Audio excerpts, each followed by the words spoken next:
Omar Dengo le corresponde nacer en un momento determinante en la consolidación del Estado costarricense y en un momento en que está en boga la construcción del imaginario de la nación costarricense. 1880 es una década que está marcada por el auge del poder hegemónico de la oligarquía cafetalera y los militares, y que en consecuencia la Iglesia Católica va a entrar en alguna disputa por el poder. Recordemos que mediante una serie de reformas anticlericales se llega a un distanciamiento entre la Iglesia y el Estado, empezando por la secularización de los cementerios, por las expropiaciones de algunas tierras pertenecientes a la Iglesia y también la separación de la educación por parte de los religiosos, al punto que las tensiones llegan a tomar la decisión de expulsar a los jesuitas de nuestro país.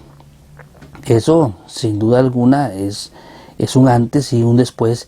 en la historia democrática también. Además, la década de 1880 es significante en el tanto a finales de esta se dan los primeros movimientos sociales en relación a la defensa de el ejercicio democrático a el voto. Y me parece que este periodo es el cimiento de lo que posteriormente le llamaríamos los movimientos sociales en respuesta a las políticas liberales que van a desencajar mucho con la realidad del costarricense promedio, y lo que va a realizar es una gran brecha social que no va a ser resuelta incluso hasta la década de 1940. A Omar Dengo le corresponde crecer en un momento de transformación del paisaje urbano en San José a finales del siglo XIX.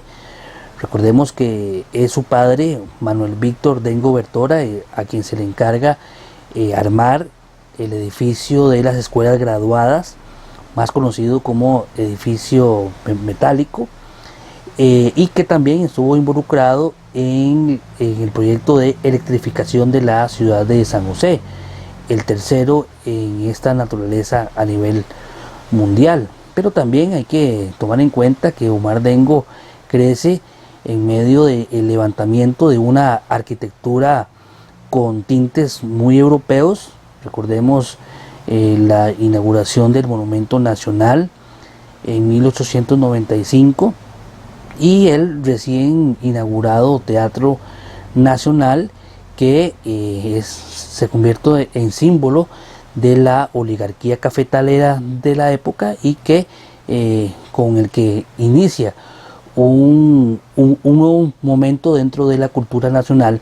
y la concepción del Estado. Es importante considerar también la reforma educativa de Mauro Fernández, iniciada en 1887 y que da orígenes a instituciones como el Liceo de Costa Rica, Colegio Superior de Señoritas, Instituto de Alajuela, Colegio San Luis Gonzaga,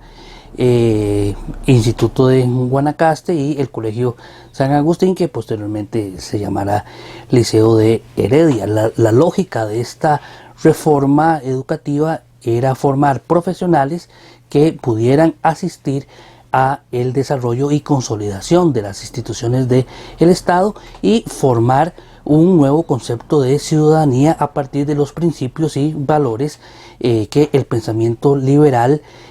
tenía en consideración como importantes para la época, como el orden, el progreso y el desarrollo institucional.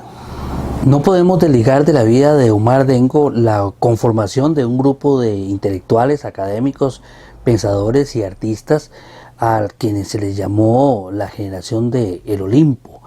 y que de alguna manera este grupo de intelectuales desarrollaron la reforma educativa de Mauro Fernández a partir de 1885. Podemos citar entre ellos Ricardo Fernández Guardia, Manuel González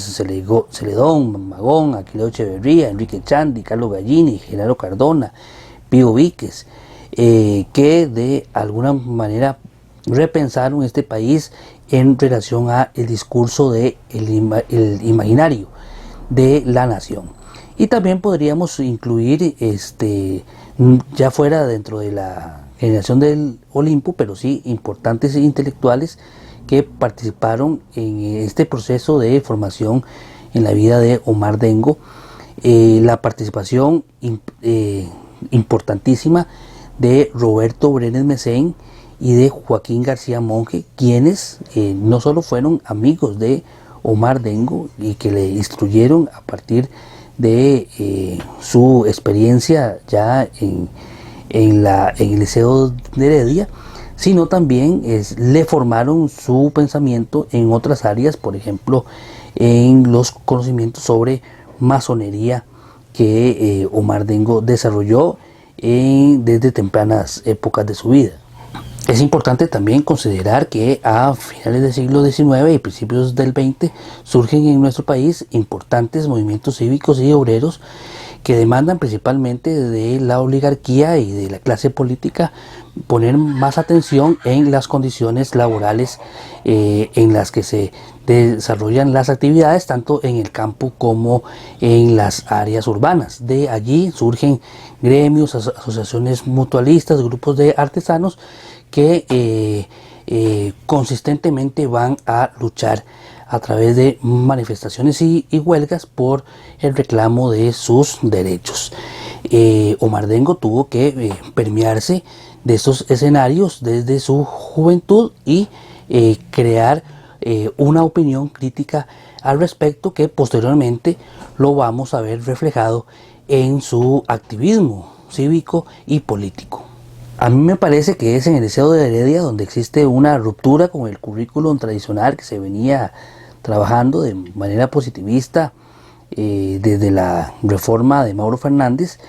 por dos acontecimientos que los dos pasan en el mismo año, 1907. El primero de ellos es la discusión que genera Roberto Brenes Mesén ante la defensa de poder enseñar la teoría de la evolución en la institución. Claro que esto